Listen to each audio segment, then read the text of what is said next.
சரி வரேன்.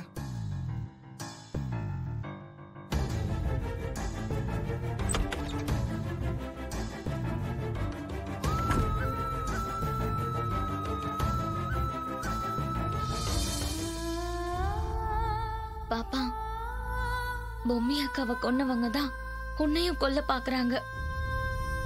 அவங்க மட்டும் யாரு என்னான்னு தெரிஞ்சா மொத்தமா கொன்னு போட்டுட்டு உன்னை பெத்த அந்த தாடிக்காரனாண்ட குத்துட்டு நான் போய் ஜெயில கூட உட்கார்றதுக்கு தயாராகிறேன். ஆனா அவங்க யாருன்னு சம்யுக்தா அக்காவும் சொல்லல, பொம்மி அக்காவும் சொல்ல மாட்டேங்கிறாங்க. இன்னாத்துக்கோசரம் மறைக்கிறாங்கன்னு தெரியல. எனக்கு தெரிஞ்சு பொம்மி அக்கா தான் என்னாண்ட சொல்ல வேணான்னு இவங்களாண்ட சொல்லிருப்பாங்க. அவங்களுக்கும் சரி இவங்களுக்கும் சரி எனக்கும் உனக்கும் எதுவும் ஆயிடக்கூடாதுன்னு பயம். நான் இப்ப என்ன பண்ணுவேன்? என்னாண்ட சொல்லாம மறைக்கிறாங்களே.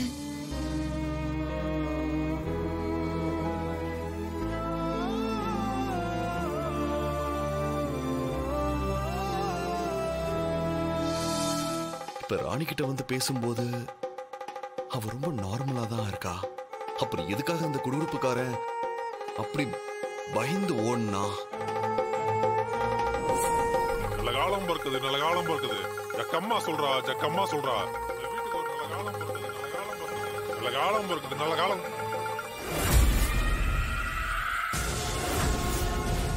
மேனேஜர், நான் கூப்பிடுறேன், வைங்க. Okay sir.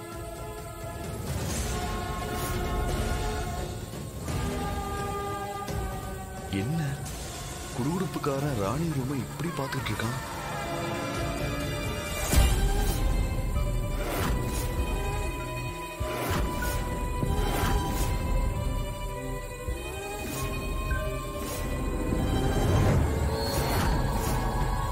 ஓ, இத பார்த்துதான் அந்த குடுகுடுப்புக்காரன் ஷாக் ஆகி நிக்கிறாரோ? யோ யோ யோ!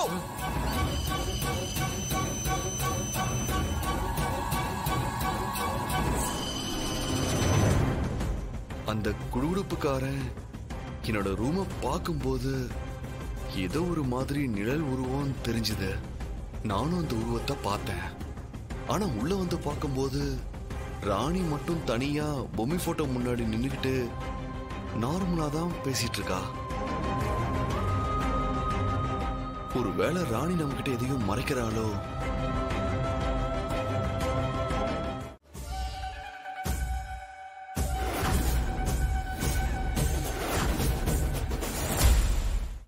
அக்கா, வேடனோட சக்தியை பத்தி உங்களுக்கே தெரியும். அவன் சூழ்ச்சியால தாடிக்காரனை ஜெயிச்சிட்டா. அதுக்காக தான் அந்த வேடனை பனிமண்டலத்துல இருந்து வெளியே வர வைக்கிறதுக்கு முன்னாடியே நீ அவன் கிட்ட உன்னை நான் வெளியே கொண்டு வரேன், ஆனா நான் கேக்குற வரத்தை நீ எனக்கு கொடுக்கணும்னு அவன் கிட்ட நீ சத்தியம் வாங்கிக்கோ. அக்கா, சும்மாங்காட்டிய சத்தியம் செஞ்சு கொடுத்துட்டு அப்புறம் அவன் செய்யலனா? வேடன் ஒரு சாம்ராஜ்யத்துக்கு அரசனா இருந்தவன். நீ மட்டும் அந்த வரத்தை வாங்கிட்டனா பனிமண்டலத்துல இருந்து வெளியே வர வேடன் அந்த வார்த்தைய நிச்சயமா நிறைவேற்றி கொடுப்பான். அதனால நீ அந்த அரண்மனைக்கு போன மறுகணமே நான் வேடனை விடுவிக்க சொல்லல. நான் சொன்ன வரத்தை வாங்கிட்டு அதுக்கப்புறமா அந்த மந்திரவாளை வச்சு அந்த பனிமண்டலத்துல இருந்து வேடனை வெளியே விட்டுரு. நீங்க சொல்றதெல்லாம் சரிதான்க்கா. ஆனா அவனாண்ட என்ன வரம் கேட்கணும்? நீ முதல்ல அந்த அரண்மனைக்கு போ. அதுக்கப்புறம் நீ வேடன் கிட்ட என்ன கேட்கணும்னு அங்க இருக்கிற பொம்மி உனக்கு சொல்லுவா.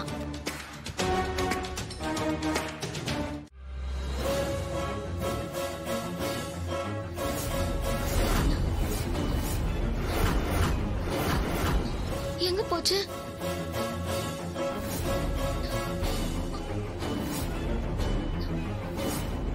இங்க தானே நம்ம வச்சுட்டு போனோம். அந்த வால் எங்க போச்சு? அந்த வால் எங்க இல்லைன்னா வேற எங்க இருக்கும்? அத யாரு எத்தனை போயிருப்பா? ஐயோ,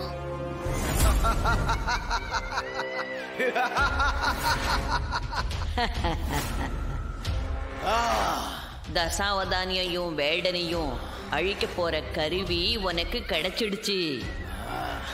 ஆனா அதுல ஒரு சிக்கல் இருக்கு. அது என்ன சிக்கல் மூதாட்டியே? மகாபாரதத்துல சூதாட்டம் நடக்கும்போது அந்த தாயக்கட்டை முழுக்க முழுக்க சகுனியோட கையில இருந்தது. சகுனி என்ன நினைச்சு அந்த தாயக்கட்டையை உருட்டினானோ அதே மாதிரி எல்லாமே விழுந்தது. அந்த சூழ்ச்சியால தான் அவன் அதுல ஜெயிச்சான். அதே மாதிரி இந்த மந்திரவாள் உன் கையில இருந்தா மட்டும் போதாது. இதை எப்படி பிரயோகப்படுத்தணுங்கிற சூட்சமும் அந்த வேடனுக்கு பார்த்திபனுக்கு மட்டும்தான் தெரியும். சரிதான் மூதாட்டியே. அப்படின்னா நான் எப்படி அந்த வேடனை கொல்றது? சொல்றேன். இந்த மந்திரவாளை எடுத்துக்கிட்டு போய் பனிமண்டலத்துல நரக வேதனையை அனுபவிச்சுக்கிட்டு இருக்கிற வேடனை வெளியில கொண்டு வந்து அவனை நண்பனாக்கி அவன் மூலமா இந்த மந்திரவாளை எப்படி பிரயோகப்படுத்தணும்ன்ற சூட்சுமத்தை நீ கத்துக்கணும். அதுக்கப்புறம்தான் அந்த வேடனை உன்னால அழிக்க முடியும், தசாவதானியையும் கொல்ல முடியும். வேடனோட சாபம் நீங்க அவன் இந்த உலகத்தை ஆளணும்னா தசாவதானி பிறந்து 6வது நாள்ல அழிக்கணும். ஆனா நீ தசாவதானி பிறக்கிறதுக்கு முன்னாடியே அழிக்கணும். இது ரெண்டும் 2 பேருக்கும் நடக்கணும். அதுக்கு நீ வேடனை ஏமாத்தணும். மூதாட்டியே, நீ என்ன சொல்கிறாய்? எனக்கு புரியவில்லை. வேடனை மட்டும் பொய் சொல்லி ஏமாத்தி அந்த தசாவதானியையும் வேடனையும் அழிச்சிடலாம்.